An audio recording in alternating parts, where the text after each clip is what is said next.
කුසලතා තියෙන සහ ඒ දැක්මක් තියෙන තරුණ පරපුරක් අපිට අවශ්‍ය වෙනවා. ජූලි මාස පුරාම හෙලකෝ රයිට්ස් වලට 27% off. ඉන්ද්‍රා විශිෂ්ටත්වය අපිට විශ්වාසයි. කුසලතා සහ දැක්මක් සහිත තරුණ පරපුරකට නව අධ්‍යාපන පරිවර්තන තුළින් ඉඩ සැලසිය යුතු බව අග්‍රාමාත්‍ය ආචාර්ය හරිනි අමරසූරිය පවසනවා. ඒ කොළඹ නගරාධිපති නිල නිවසේ පැවති උත්සවයකදී.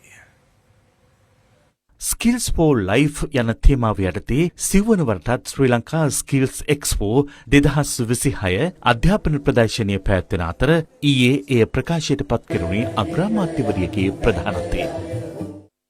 අපේ දරුවන්ට අපි දීලා තියෙන ඉතාමත්ම සීමිත තෝරා ගැනීම ප්‍රමාණයක්. අනිවාර්යෙන්ම A level පාස් වෙන්න ඕනේ, A level පාස් වෙලා විශ්වවිද්‍යාලයට යන්න ඕනේ, එක්ක දොස්තර කෙනෙක් වෙන්න ඕනේ, එහෙම නැත්නම් ලෝයර් කෙනෙක් වෙන්න ඕනේ, එහෙම නැත්නම් එන්ජිනියර් කෙනෙක් වෙන්න ඕනේ.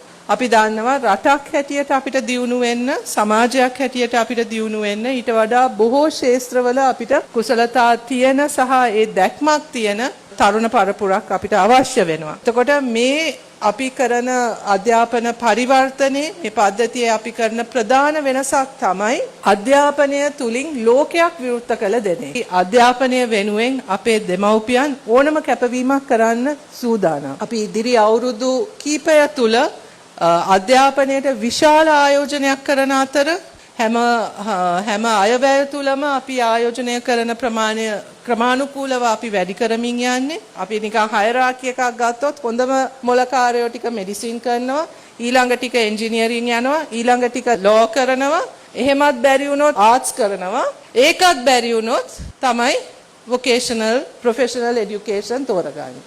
එහෙම නෙවෙයි. මේ හැම ඩිසිප්ලින් එකක්ම, මේ හැම තෝරා ගැනීමක්ම, හැම කරියර් පාත්වේ එකක්ම අපිට වටිනවා.